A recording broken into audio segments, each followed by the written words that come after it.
Hi வணக்கம், நான் உங்க தியா. இன்னைக்கு நம்ம கூட இருக்கிறவர் ஒரு மிகப்பெரிய ஜாம்பவான். இவருடைய ஒரு பார்வை, ஒரு வசனமே போதும் நம்மளை சிரிக்க வைக்கிறதுக்கு. சிரிப்புக்கு சரித்திரம் படித்தவர், வசனங்களுக்கு வழிகாட்டியவர். தமிழ் சினிமாவின் பொக்கிஷம் நம்மளுடைய வைகை புயல் வடிவேல் சார் தான் நம்ம கூட இருக்காங்க. வணக்கம் சார். வணக்கம். எப்படி இருக்கீங்க? நல்லா இருக்கேன். ரொம்ப சந்தோஷமா இருக்கு உங்களை பார்த்ததும், இன்டர்வியூ பண்றதும். பட் அதுக்கு மேல ரொம்ப இமோஷனலா இருக்கு அப்படின்னு தான் வந்து சொல்லணும் சார். ஏன் அப்படின்னா, என்னோட வாழ்க்கையில் ஒவ்வொரு நாளுமே உங்களை கடந்து போகவே போகாது. ஏன்னு கேளுங்க. ஏன் அப்படின்னா, ஏதாவது ரொம்ப கஷ்டம் இருங்க, ஏன்னு கேட்டுக்கிறேன். ஏன் அப்படின்னா, ஏதாவது ரொம்ப கஷ்டமாக இருந்தாலும் ஃபர்ஸ்ட் எடுத்து உங்களோட காமெடி சீன்ஸ் பார்ப்பேன். மனசு அப்படியே கொஞ்சம் எதமாக வந்துட்டு இருக்கும். ஃபோன் எடுத்து யாருக்கூடயாவது சேட் பண்ணாலும் நாங்கள் யூஸ் பண்ணுற ஜிஃபோ ஸ்டிக்கரும் உங்களோடது தான். எந்த மீம்ஸ்னாலும் அதுலேயும் நீங்கள் இருப்பீங்க. யாருக்கிட்ட ஃபோன் பேசினாலும் டைலாகும் உங்களோட தான் சார் வருது. ஸோ எங்களோட ஒவ்வொரு நாளுமே நீங்கள் எங்கள் கூட எப்போவுமே இருக்கீங்க. ரொம்ப சந்தோஷமாக இருக்கிறதுக்கான காரணமும் நீங்கள் தான் சார். எனக்கு மட்டும் கிடையாது, நிறைய பேருக்கு இந்த மாதிரி வந்துட்டு இருக்கும். ஆமாம்ல, பாருங்கள், எல்லாருக்குமே அப்படி தான் இருக்குது. அதுக்கு ரொம்ப பெரிய நன்றிகள். தேங்க்யூ டியா. ஓகே, ஸோ இப்போ வந்துட்டு மாரிசன் படத்துக்காக நிறைய விஷயங்கள் நம்ம வந்து உங்ககிட்ட பேச போகிறோம் sir. First of all trailer வந்து பார்த்தேன். இது வரைக்குமே வடிவேலு சாரை பார்க்காத ஒரு சாயலில் வந்துட்டு நீங்கள் நடிச்சிருக்கீங்க. ரொம்ப சீரியஸான, ரொம்ப இன்டென்ஸான ஒரு ரோல் வந்து பண்ணியிருக்கீங்க. இந்த படத்தை நீங்கள் சூஸ் பண்ணுறதுக்கான காரணம் என்ன? இப்போதான் சார் உங்களோட பவர்ஃபுல் ஐஸ் வந்துட்டு தெரியுது. அதாவது நான் எத்தனையோ கதைகள் கேட்டிருக்கேன். இது வரைக்கும் நீங்கள் சொன்ன மாதிரி, திவ்யா சொன்ன மாதிரி, நிறைய காமெடி படம், காமெடியில் தான் அதிகமாக கவனம் செலுத்தினேன். நகைச்சுவையில் போவேன், எல்லாம் பண்ணுவேன். சில கதைகள் வந்து பிளாக் காமெடியோட வரும், சில கதைகள் வேறு மாதிரி இருக்கும். இப்போ மாமன்னன் பார்த்துருப்பீங்க, அது ஒரு மாதிரியான ஜெயினில் பண்ணப்படாது. இப்படியே பண்ணிகிட்டு இருக்கும்போது இப்படி மாமன்னன் வந்ததுக்குனால எனக்கு இன்னொரு கதை வந்து எனக்கு ஒருத்தர் சொன்னார். இந்த படத்துடைய ரைட்டர் கிருஷ்ணமூர்த்தி. அவர் சொல்லும்போது ரொம்ப நேரம் புரியல எனக்கு. அவர் திரும்பி இன்னும் மறுபடியும் சொல்லுங்கள், இன்னொரு சொல்லுங்கன்னா அந்த கதைக்குள்ளே என்னால் போகவே முடியல. திருப்பி இன்னும் அந்த சீனை சொல்லுங்கள், அடுத்து இன்னும் அந்த முதல்ல ஒரு சீன் சொல்லுங்கள். அப்படியே ஒவ்வொரு சீனை திரும்ப அவர்கிட்ட கேட்டு உள் வாங்கினா அவர் எங்கிட்ட போகிறாரு. அப்படி போகிறாரு. இந்த சடை பண்ணும்ல பெண்களுக்கு, இப்போ அந்த 3 சடை பின்னால் போடுற மாதிரி பல சடை போடுற மாதிரி, இந்த ஒரு படத்தை முனியாண்டி விலங்குல பல பக்கம் சடை போட்டிருப்போம்ல, அது மாதிரி பல பெண்டுகள் வருது இல்லை. ஆனால் கதை பார்த்தீங்கன்னா கேட்க அந்த கதையே வேற மாதிரி இருக்கு. வித்தியாசமான கதையாக இருக்கேன். ரொம்ப நேரம் யோசனைட்டே இருக்கேன். அப்போ திரும்ப ஒரு 1 ஹவர் கேட்கக்கூடிய கதையை ஒரு 2 ஹவர் 3 ஹவர் அவர் கிருஷ்ணமூர்த்தி கேட்குறேன். ரொம்ப வித்தியாசமாக இருக்கு, நல்லா இருக்கு. அது சார் யார் பண்ணுறாரு அப்படின்னு கேட்டேன். சௌத்ரி சார் சூப்பர் ஹோட்டலேருந்து பண்ணுறாங்க சார். அவருடைய கோபுருஷர் வந்து முகேஷ் சார் அப்படிலாம் சேர்ந்து எல்லாம் பண்ணுறாங்க. சரி அப்படிங்கும்போது அப்போ அந்த கதையை இந்த கதைக்கு நான் பேசிகிட்டு இருக்கும்போது வேறு இதில் இன்னொரு ஆள் யார் அப்படின்னு கேட்குறப்ப அவர் இன்னும் சொல்ல மாட்டேங்கிறார். இல்லை சார், கொஞ்சம் 2-3 நாள் உங்களுக்கு அந்த சஸ்பென்ஸ் வந்துடும் அப்படின்னாரு. அது நான் என்னே சொல்லிட்டீங்க, இன்னொரு ஆர்டிஸ்ட் யாருங்கிறத சொல்லுங்கன்னா அப்புறம் ஃபுல்லாக கதையை கட்டினேன். கதை எனக்கு பிடிச்சி போச்சு. இப்போ 2 நாள் சேர்ந்து திருப்பி மீட் பண்ணுறாரு. மீட் பண்ணோன்னே இந்த கதை வந்து சார் இல்லை பகவத் சார் பண்ணுறாரு சார் அப்படின்னாரு. எனக்கு பயங்கர சந்தோஷமாயிடுச்சு. அவரும் இப்போ தான் நம்ம மாமன்னன் காம்பினேஷன் உங்களுக்கு அந்த காம்போ இருக்குல்ல உங்களுக்கு, அவரா சூப்பராக இருக்குங்க. அந்த காம்பினேஷன் அவர் கூட பண்ணுறப்போ அந்த படம் எப்படி இருக்குது அவனுக்குள்ள நானும் கிருஷ்ணன் சார் ஓட்டி பார்த்தோம். ரொம்ப திருப்பி இன்னொரு மீட்டிங்கில் வர்றாரு. சார் இதில் வந்து டேரக்டர் என் ஃப்ரெண்டு அப்படின்னா அங்கே அருமையான அற்புதமான மனிதர் கிருஷ்ணமூர்த்தி மாதிரி அவர் ஒருத்தர், சுதீஷ் சங்கர். அவர் வந்து பார்த்தா அவர் பெரிய தெய்வ பக்தி. அந்த ஷூட்டிங்கில் எடுக்கும்போது திருவண்ணாமலைக்கு போனால் கேப்பில் போனால் திருவண்ணாமலை சுற்றிக்கிட்டே இருப்பார். ஆமாம், எங்கே ஆளை காணாம நம்ம யூரிங்கின்னு போகிறக்குள்ள அவர் மலையை சுற்றி இருந்துருவார். அந்த அளவுக்கு அவர் ஒரு பக்திமான ஒரு அருமையான டைரக்டர். அவரை பற்றி சொன்னோன்னா அவர் அந்த சைடில் அவர் டைரக்ட் பண்ணுற மாதிரி இவர் ஒன்லி ரைட்டர் மாதிரி அவர் பேசிட்டாங்க. சரி, உங்களுக்குள்ள அண்டர்ஸ்டாண்டிங் தான், எனக்கு ஒன்றும் பிரச்சனை இல்லை. பவுத் சார் சொன்னாராம், வடிவேல் சார் தான் நல்லாயிருக்கும், அப்படின்னு சொன்னதை நான் கேள்விப்பட்டேன். ஆமா சார். அவர் கூட ஒரு இன்டர்வியூ இருந்தது. நீங்கள் நான் தான் வந்து இன்டர்வியூ பண்ணேன் ஃபஹத் சாரை. ஸோ கண்டிப்பாக இந்த கதை உங்களுக்கு தெரிஞ்சிருக்கும் அப்படின்னு நினைக்கிறேன். அவர் வந்து என்ன சொன்னார்னா, ஃபர்ஸ்ட் நாங்கள் டீமோட உட்காந்து டிஸ்கஸ் பண்ணும்போது இந்த கதாபாத்திரத்துக்கு வடிவேல் சார் மாதிரி ஒருத்தர் இருந்தால் கரெக்டாக இருக்கும் அப்படின்னு சொன்னாங்க. அதுக்கப்புறம் வடிவேல் சாரே இருந்தால் நல்லா இருக்கும் அப்படிங்கிற மாதிரி மாறி இருக்கு. அப்புறம் மலையாளத்தில் பண்ண வேண்டிய படம் இது தமிழில் வடிவேல் சாருக்காகவே பண்ணணும் அப்படிங்கிற வந்து மாறி இருக்கு அப்படின்னு சொல்கிறாங்க. நீங்கள் இதை எப்படி பார்க்குறீங்க? ஐயோ, பெரிய அவர் சொன்ன வார்த்தை எனக்கு வந்து மனசை ரொம்ப நெகிழ வைக்குது. என்னென்னா, எனக்கு எப்படி நீங்கள் எப்படி செய்யோ அது மாதிரி எனக்கு பெரிய லட்சம் கோடி மக்களில் எவ்வளோ பேர் ரசிக்கிறோ அதில் அவர் எனக்கு பெரிய ரசிகர். அவர் என் நேரம் பார்த்தாலும் அப்பா வந்து உங்களை பாடுறா வடிவேல் இப்படி பண்ணுறாரு பாடுறா அப்படின்னு சொல்லுவார். அப்பாவை நானும் எங்கள் ஃபேமிலியெல்லாம் பயங்கர ஃபேன் அவங்களுக்கு அப்படின்னாரு. அப்படியே சார், நான் சின்ன பிள்ளைலேருந்து 12வது படிக்கிலேருந்து உங்கள் பார்த்துக்கிட்டு இருக்கேன் சார், நான் பயங்கர தீவிர ஃபேன் சார் நான் அப்படின்னு மாமன்னே என்கிட்ட ரொம்ப நேரம் சொல்லியிருந்தார். இப்போ இந்த படத்தில் ரொம்ப நெருக்கமாக உட்காந்து பேசக்கூடிய அளவுக்கு இந்த படத்தில் அவருக்கு கூட எனக்கு ஒரு வாய்ப்பு கிடைச்சது.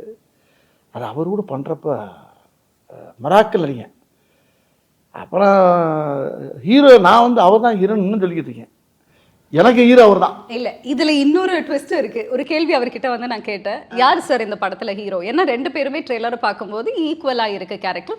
எனக்கு ஒரு கன்ஃபியூஷன், யார் சார் இதில் ஹீரோ, நீங்களா இல்லை வடிவேல் சார் அப்படின்னு கேட்கும்போது அவர் சொன்னார், இல்லவே இல்லைங்க, 100% வடிவேல் சார் தான் ஹீரோ அப்படின்னு சொன்னாங்க. ஆமா, நீங்க என்னன்னா வந்து ஃபஹத் சார் ஹீரோ அப்படின்னு சொல்றீங்க.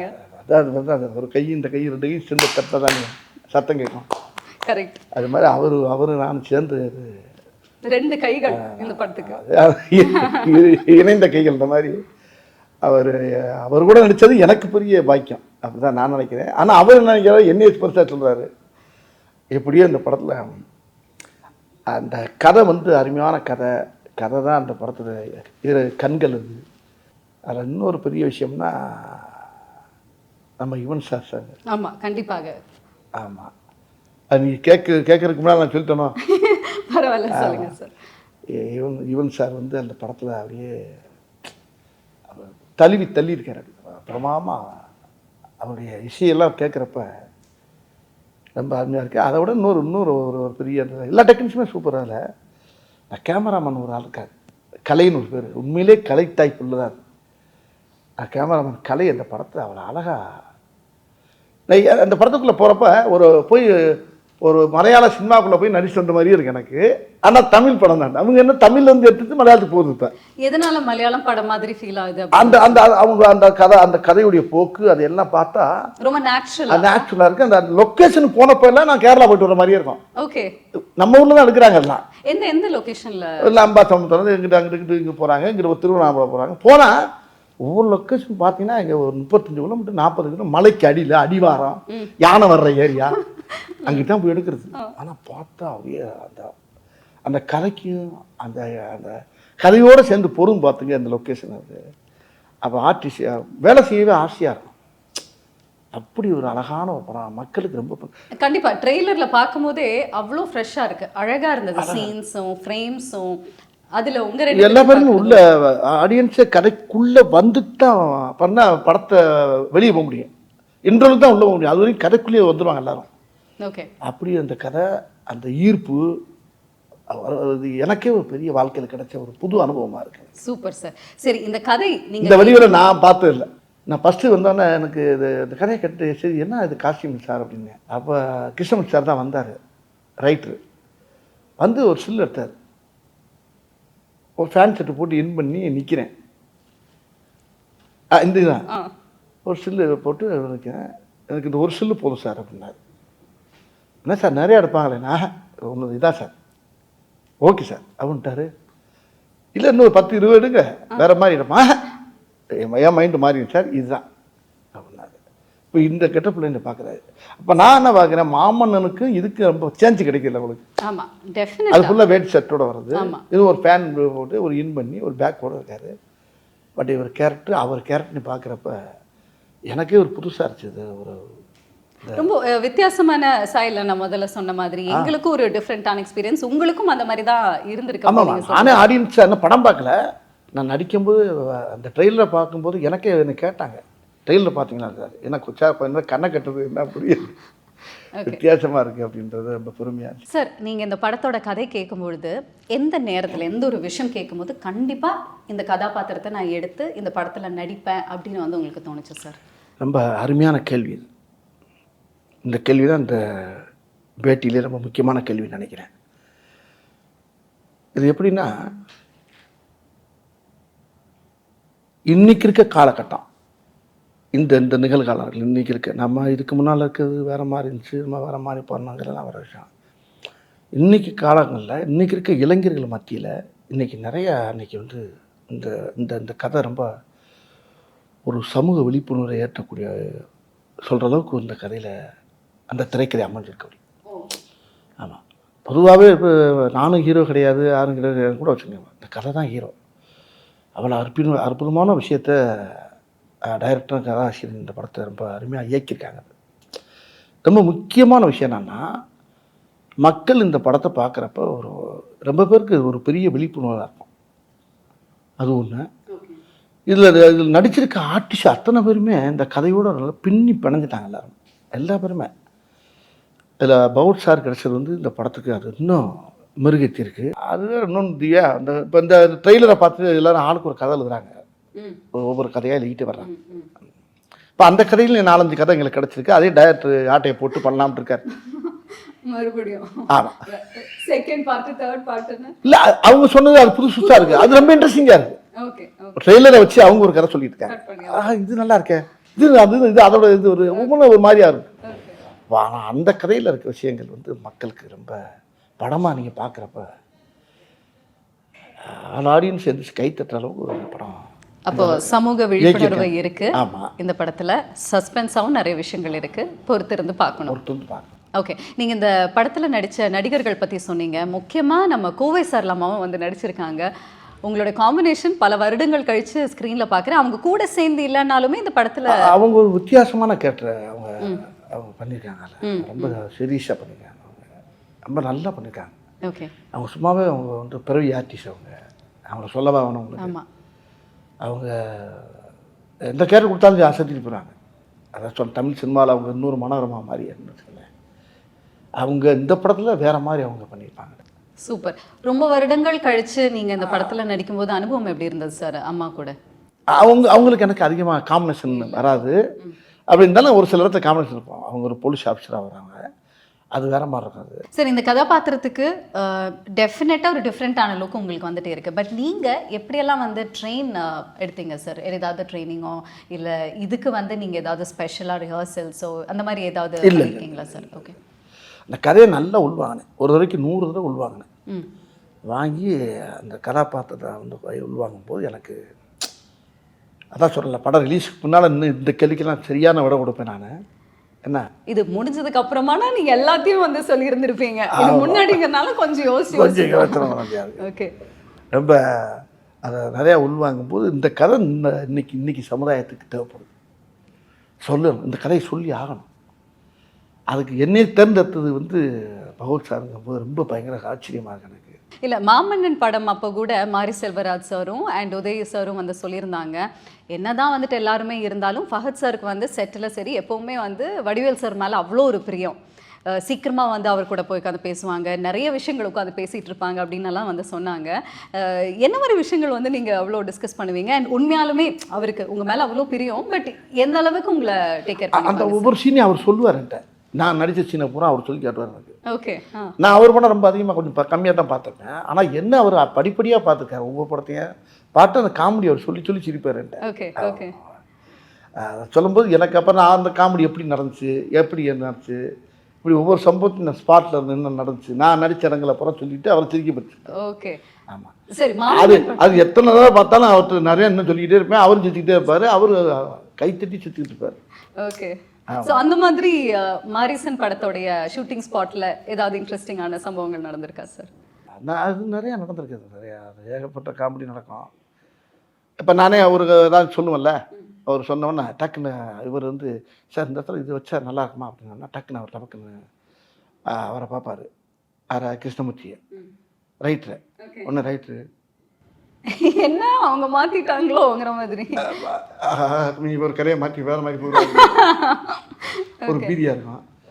ஒன்று இவர் ரைட்டர் ஆனால் அது வேணுமா அது வேணுமா ஏன்னா அவர் கதையில் ஆனால் அதில் சேரும் அது அந்த அந்த டைலாக் சேரும் ஆனால் அவருக்கு ஆசையாக இருக்கும் அவருக்கு பௌத்ஸாக இருக்கு ஆனால் அவர் நல்லா இருக்கே அப்படிம்பாரு. அப்புறம் கிருஷ்ணன் சார் சரி வேணாம் அப்படிம்பாரு பௌத்சார் வேணாம்னா பவன் டேரக்டர் சார் அங்கேருந்து வந்துடுவார் சுவிசங்கர் சார் அங்கேருந்து வந்துடுவார் என்ன என்ன அப்படின்பாரு இல்லை இது நல்லா இருக்க அப்படிம்பாரு. ஒன்று அவங்க 3 பேரும் மலையாளத்தில் பேசியிருப்பாங்க. நான் ஒரு ஆள் மட்டும் இந்த திக்கு தெரியாமல் திசை தெரியாமல் பாச தெரியாமல் அப்படியே நின்றுக்கிட்டே இருக்கேன். இது ஓகேயா இல்லையாங்க என்ன பார்ப்பேன் என்ன பேசுகிறாங்க பேசாமல் வீட்டுக்கு அனுப்பிடலாங்கிறாங்களா என்ன 3 பேரும் மலையாளத்தை பேசிகிட்டே இருப்பாங்க. நான் அதான் சொல்லலை தினம் மலையாள ஷூட்டிங் போயிட்டு வந்த மாதிரியே இருக்கும். ஆமாம். அப்புறம் அவங்க எவ்வளோ கிருஷ்ணன் சார் பதறுவார். சார் வேணாம் சார் தெரியாமல் கேட்டு தொலைங்க விட்டு தொலைங்க அப்படி இல்லை சார் ஓகே சார் அப்படின்பாரு. இல்ல ஃபஹத் சார் ஒரு விஷயம் வந்து சொன்னாரு, சீரியஸான ஒரு சீன் நாங்க நடிச்சுட்டு வருவோம், ஆனா வடிவேல் சார் உடனே பின்னாடி வந்துட்டு அதே சீனை அவர் ஒரு காமெடியான ஒரு வேலை வந்து சொல்லுவாரு. அது அப்படி சிலது வைக்கப்பட்டது இருக்கு வேணான்னு சொன்னது இருக்கு. இப்படி சில விஷயம் ரொம்ப எனக்குள்ள ரொம்ப சுவாரஸ்யமா ஜாலியா எடுத்துக்கிறோம். அதே மாதிரி அவர் நிறையா சொல்லுவார். டைரக்டர் ரொம்ப அவர் நாங்கள்லாம் ஒன்று யோசிப்போம், ரைட்டர் ஒன்று யோசிப்பார், டைரக்டர் அங்கே புதுசாக ஒன்று சொல்லுவார். அந்த இடத்துல அப்படி சேர்ந்து ஸ்பாட்லேயே அந்த இடத்துல மாற்றுவோம், நல்லாயிருக்கும். நல்ல டீம் இல்லை இடையில அவர் வந்துடுவார். சில நேரத்தில் இந்த தமிழில் சில வார்த்தை எங்களுக்கு புரியாது. அவர் ரைட்டர் நல்லா தமிழ் பேசுவார் கிருஷ்ணமூர்த்தி சார். அவர் டைரக்டர் சார் கொஞ்சம் தமிழ் அப்படியே போயிட்டு வருவார். சூப்பர் மலையாளம் பேசுறீங்க சார். இது மலையாளம் இல்லை நீங்கள். அப்புறம் அங்கேருந்து கேமராமேன் வர என்ன என்ன ஓ இதா சார் இது இந்த தமிழில் வந்து இது வரும் சார் மலையாளத்தில் அப்படி வரும். ஓ சார் அப்படியா இது அப்படி சொன்னால் நல்லா இருக்கு. அப்படி இப்படி 2 பேரும் அந்த அந்த எல்லாம் தாய் உள்ளியா எல்லாம் பூரா அதானே ஒரு தாய் புள்ள தானே. ஆமாம். எல்லாம் நாங்கள்லாம் சேர்ந்து 2 மொழியும் சேர்ந்து அதில் விளாண்டுருப்போம் பாருங்கள். பிரமாமா உண்மையிலே நல்ல அனுபவம், நல்ல படம், மக்களுக்கு சொல்ல வேண்டிய ஒரு நல்ல விஷயத்தை விழிப்புணர்வாக்குற அளவுக்கு ஒரு படத்தை கொடுத்துருக்காங்க. Super sir, very nice.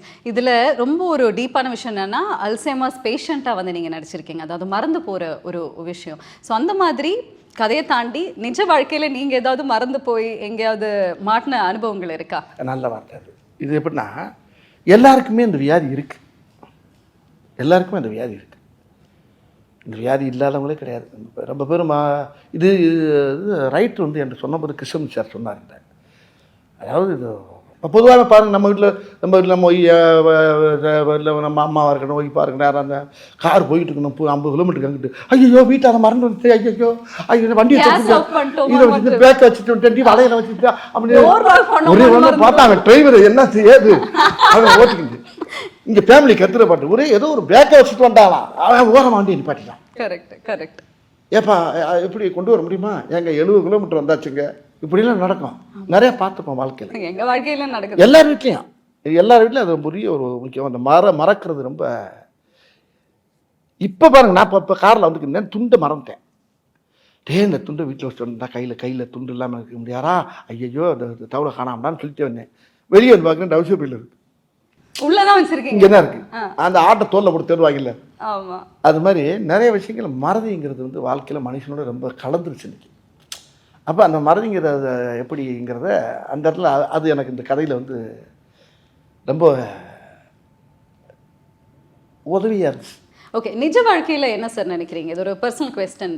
மறந்து போகிறது வந்துட்டு அது ஒரு பாசிட்டிவான விஷயமா இல்லை அது ஒரு நெகட்டிவ் அப்படின்னு நினைக்கிறீங்களா? ஏன்னா நிறைய சம்பவங்கள் நம்ம இது மறந்தா போதும்ப்பா அப்படின்னு வந்து தோணும்.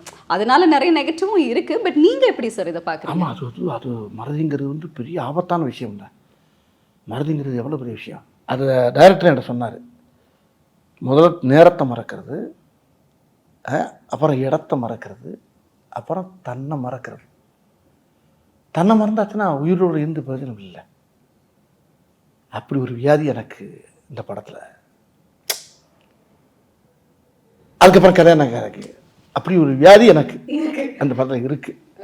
அதைத்தான் நானும் படத்தை பார்க்கணும்னு ஆசையாக இருக்கேன். இன்னும் பார்க்கல. நான் ட்ரெய்லர் பார்த்துட்டு தான் இருக்கேன். ஓகே, அப்ப எல்லாருமே சேர்ந்து வந்து போய் போய் பார்க்கலாம் சார். பார்த்துருவோம். ஏன்னா இந்த ட்ரெய்லர் பார்த்ததுக்கு அப்புறமாவே ரொம்ப ஆசையா இருக்கு, எப்படி கதை போகும், இவங்க 2 பேரும் காம்பினேஷன். ஆக்சுவலி இவங்க 2 பேருக்குள்ள என்ன காம்பினேஷன்ல வந்து டிராவல் பண்ண, ஏன்னா அவர் திருட அப்படிங்கிறது வந்து தெரிஞ்சிருச்சு ட்ரெயிலே, நீங்க ஒரு பேஷண்ட், பட் இவங்களுக்குள்ள இருக்கக்கூடிய அந்த ஒரு உறவு என்ன, எப்படி போகுது, எப்படி முடிய போகுது அப்படின்னு தெரிஞ்சுக்கிறதுக்கு எங்களுக்கு ரொம்ப ரொம்ப ஆவலா தான் இருக்கு.